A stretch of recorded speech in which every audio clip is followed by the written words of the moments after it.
Moms, kalau dengar kata penyakit sendi atau masalah sendi, pasti mikirnya, itu mah penyakit atau masalahnya orang tua.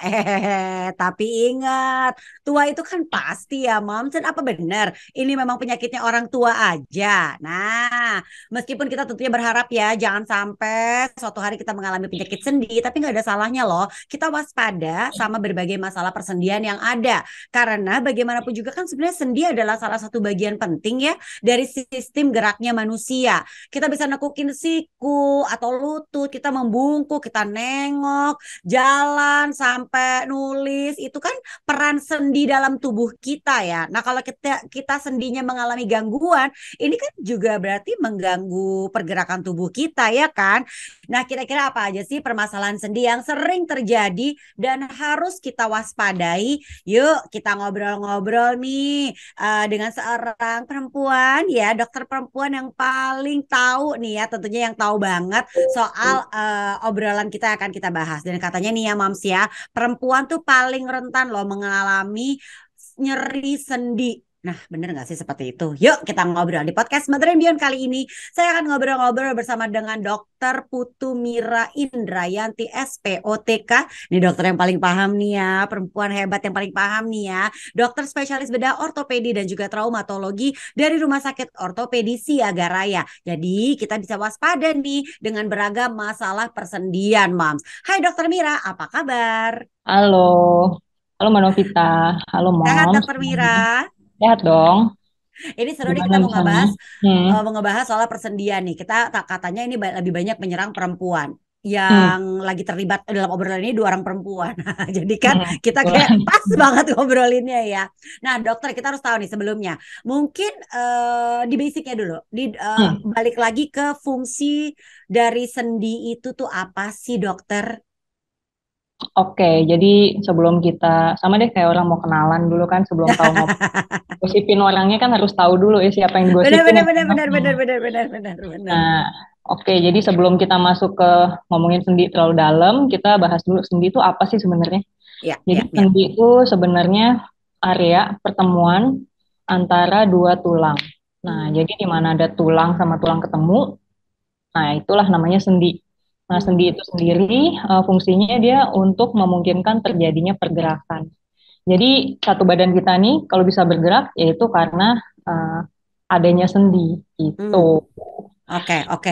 Jadi Gitu. memang ternyata sangat bermanfaat ya dan gunanya banyak banget ya Hmm, untuk kita ya, hmm, dokter ya. hmm, Nah, gimana nih prevalensi penyakit sendi khususnya di Indonesia saat ini, Dok?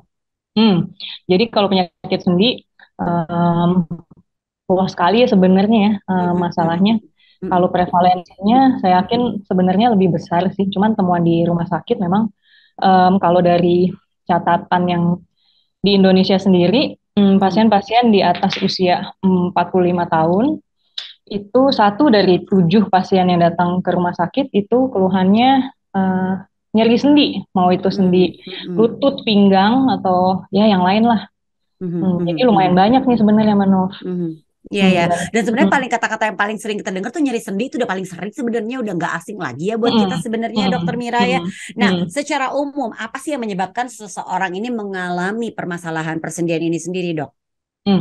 Oke, jadi secara umum mungkin kita bisa bagi garis besarnya, mulai dari satu yang paling ngetren nih sekarang kan apa-apa tuh Mhm. penyakit autoimun gitu kan Ah katanya. iya, Nah, mm, bener dok. itu satu, terus kedua infeksi, terus ketiga mungkin ada trauma atau pernah ada Hmm. kecelakaan. Yang terakhir nih yang paling banyak nih Mbak, degeneratif. Jadi memang seiring dengan penambahan usia, yaitu prevalensinya meningkat atau kejadiannya, tingkat kejadiannya meningkat seiring dengan semakin bertambah tua Oke. orang itu Sa- gitu. jadi memang sebenarnya kalau tadi kayak di awal saya sempat menyebutkan, berarti sebenarnya memang permasalahan sendiri itu paling sering terjadi pada orang-orang yang usianya udah mateng ya dok ya istilahnya ya dok ya. Mateng ya. Heeh. Tapi bukan tidak tidak menutup kemungkinan bahwa yang usianya mungkin masih relatif muda juga punya permasalahan sendi nggak sih dok? Enggak nutup kemungkinan. Bahkan Hmm. anak kecil itu juga banyak Ah, sakit sendi. Iya, mulai oh dari gitu yang dok. tadi saya bilang infeksi atau yang Mhm. memang sebabnya kalau kita bahasa kedokterannya idiopatik ya Mbak ya, idiopatik. Jadi Hmm, kayak hmm. sebenarnya penyebabnya belum diketahui nih apa yang gongnya gitu deh. Nah, Hmm, itu hmm, anak hmm, kecil hmm, hmm. juga bisa tuh kayak gitu. Oke, Jadi oke, gejalanya sama persis, cuman menyerangnya anak kecil gitu. oke. Dok, Hmm. penyakit atau masalah Hmm. sendi yang bisa dialami seseorang tuh ada apa aja sih, Dok? Jenisnya, Dok? Hmm. Kan yang umum tuh Masalah kita sering sendi. tuh denger tuh yang udah nggak asing tuh radang sendi, ya kan, Dok? Hmm. Nyeri sendi itu kan kayak yang udah yang nggak asing gitu, yang sering kita denger nih terjadi nih, Dok. Apalagi, Dok? Hmm. Jadi sebenarnya kalau penyakit sendi ya pasti radang sih banyak kan.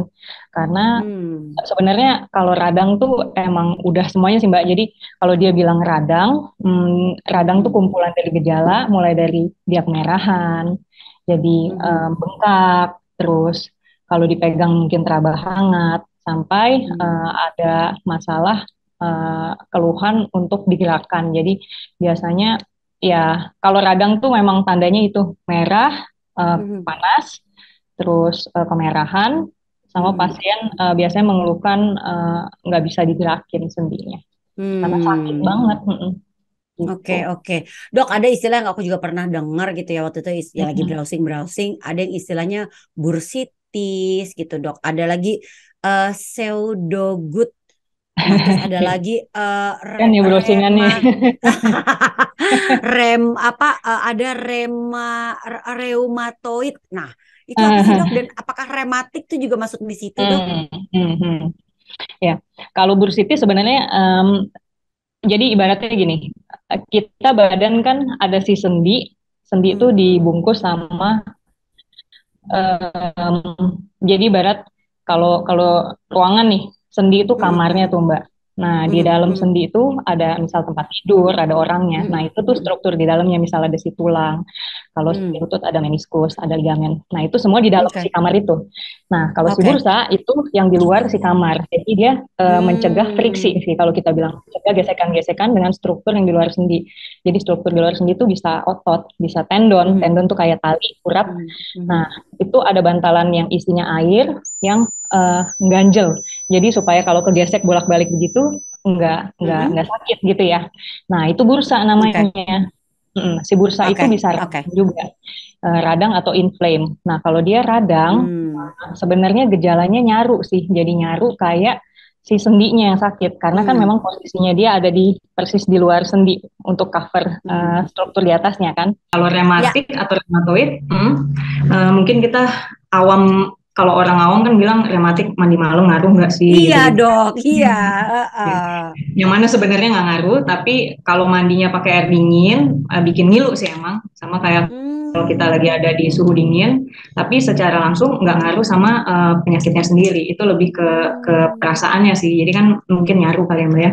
Nah, Oke. rheumatoid arthritis itu yang penyakit autoimun. Jadi penyakit Oke.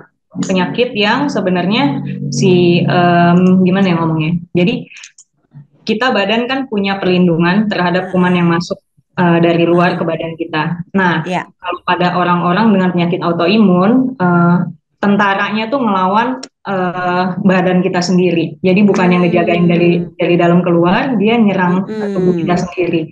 Nah, itu manifestasinya bisa dengan peradangan di sendi gitu. Terus Oke. di sendi kecil di tangan dan Oke. perempuan biasa banyak yang kejadian Oke. gitu.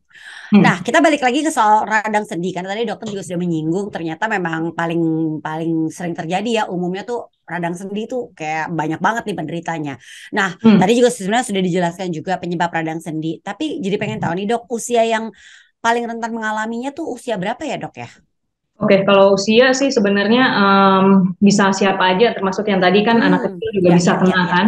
Cuman kalau Mm-mm. memang ngomongin radang sendi yang paling sering, yang degeneratif ini, jadi usia-usia Hmm. yang memang sudah mid age mungkin ya, di atas Ah, 45, 50 tahun, terutama kalau perempuan mungkin di atas 50, 55 tahun. Jadi oke, setelah oke. masa menopause, nah begitu. Ah, oke, Hmm, oke. gitu sih. Nah, gejala dari radang sendi ini sendiri apa dok?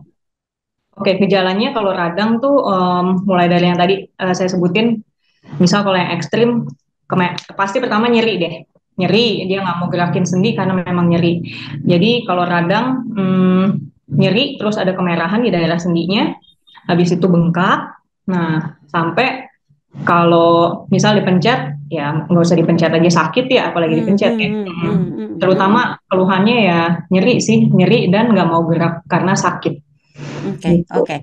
Nah, kalau nyeri sendi sendiri, dok, ini memang benar tadi kan dokter juga sempat bilang paling Hmm. rentan, paling sering tuh dialami oleh perempuan, apalagi di Hmm. usia-usia yang sudah masuk di menopause. Kenapa gitu ya, dok? Oke, Saya nggak terima jadi gitu, kalau dok, soalnya. dinain masih ya. Iya, iya, iya, iya, iya. Hmm.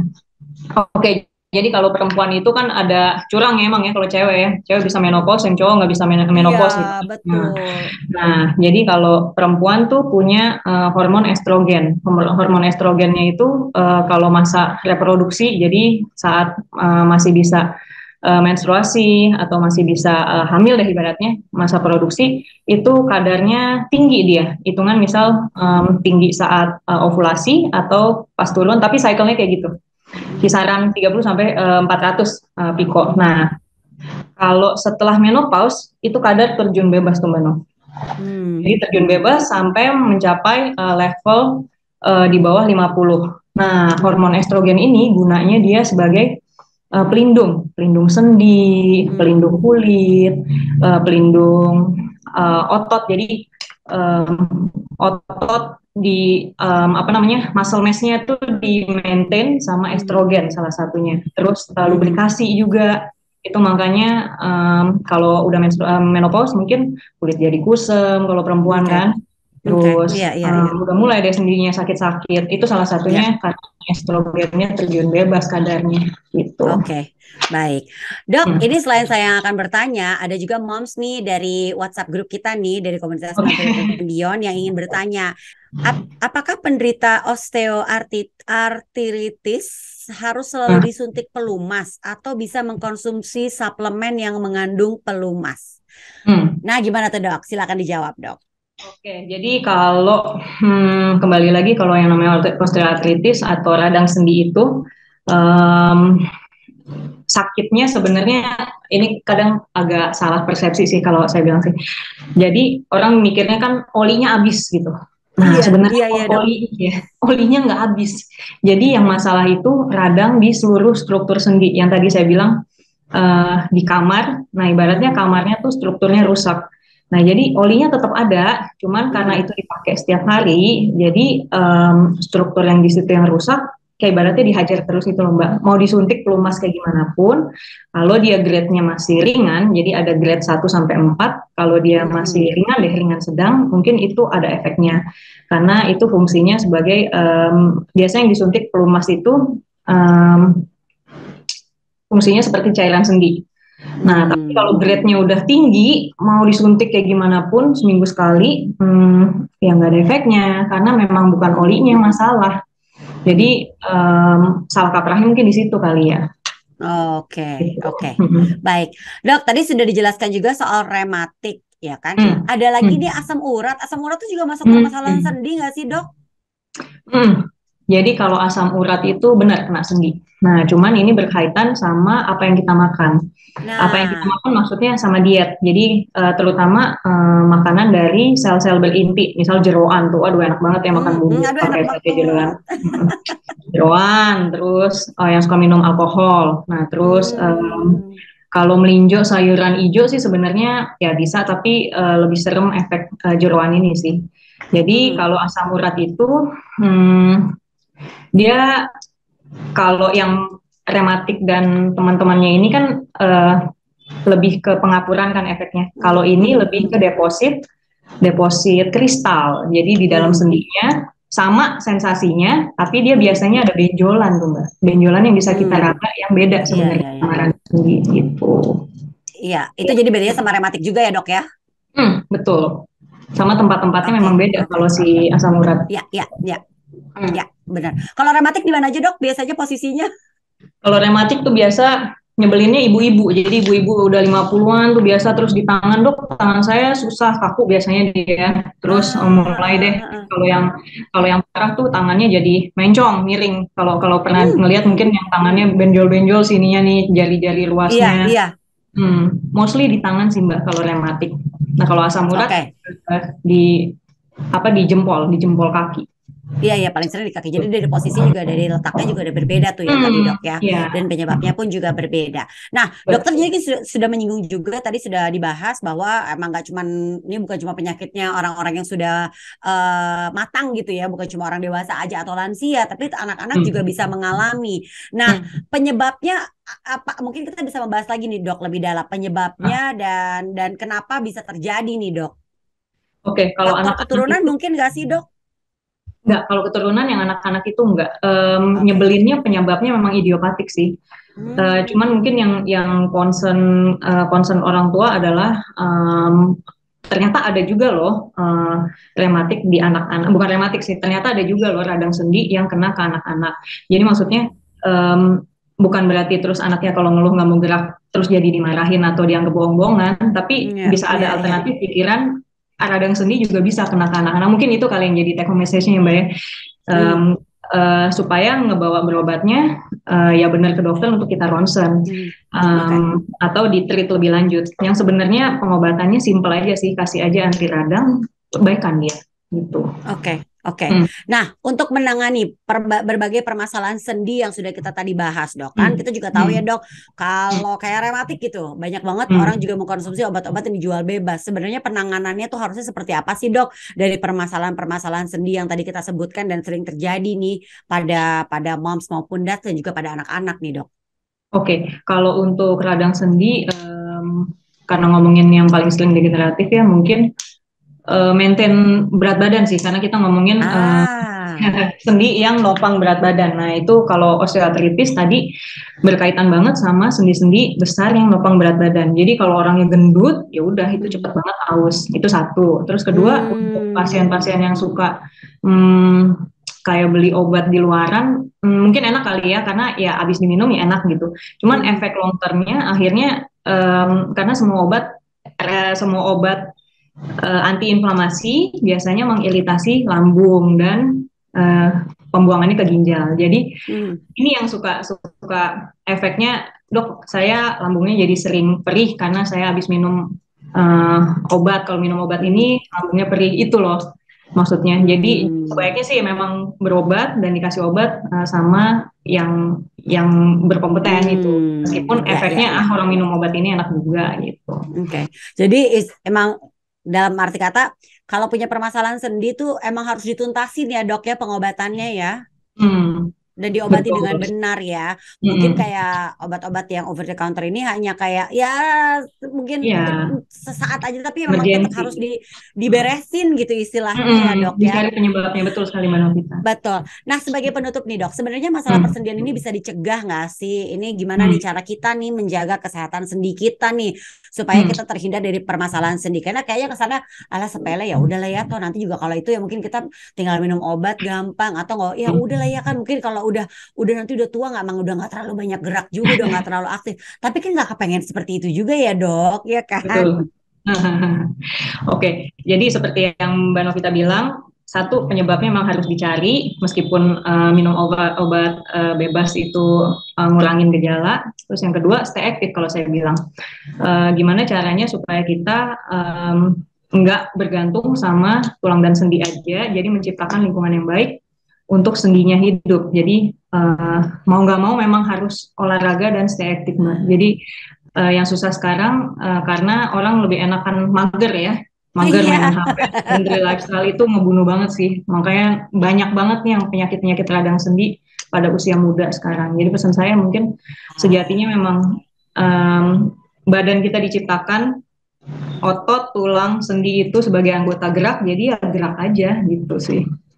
Berarti ini Hmm. menarik untuk saya tanya satu lagi nih dok sebelum kita tutup lagi nih kira-kira tadi Hmm. dokter tadi menjelaskan salah satu penyebabnya adalah gara-gara mager nih kita kan harus banyak Hmm. bergerak olahraga. Nah kan kita Hmm. kemarin juga mengalami tuh ya dok di mana kita tuh harus dikarantina di rumah lah gitu kan Hmm. mengurangi aktivitas dan kegiatan karena masuknya COVID gitu kan Hmm. ke Indonesia dan juga di seluruh negara-negara di muka bumi ini ya dok ya. Ah, Berarti apakah waktu itu saat gara-gara setelah COVID nih lumayan meningkat nih dok, permasalahan sendi yang terjadi dok, karena kan rata-rata kan pas saat COVID banyak yang di rumah aja dan aktivitas Hmm. dan bergerak kan jadi berkurang lah. Kita juga tahu kan Hmm. kemarin banyak juga yang berat badan naik karena COVID gitu, maksudnya karena pandemi gitu kan ya dok. Iya, Nah apakah iya. ini juga banyak juga nih jadinya permasalahan sendi yang terjadi ini dok?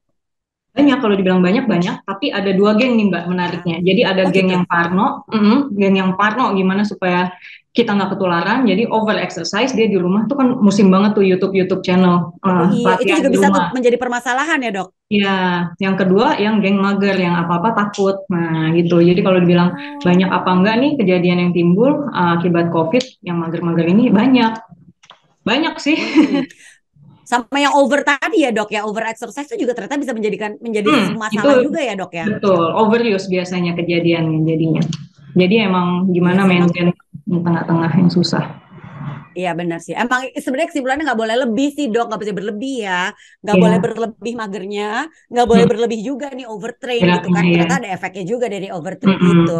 Wah ini Bet- jelas banget nih, permasalahan sendi ini, tentang ragam permasalahan sendi yang kita bahas hari ini.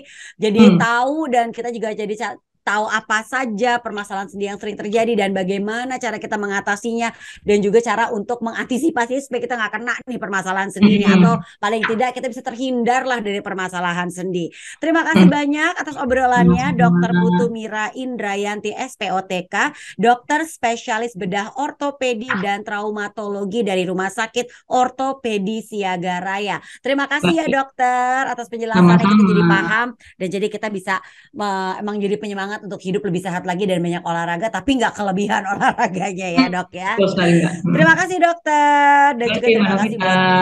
terima kasih Makasih. juga buat moms yang sudah mendengarkan podcast Mother and Beyond.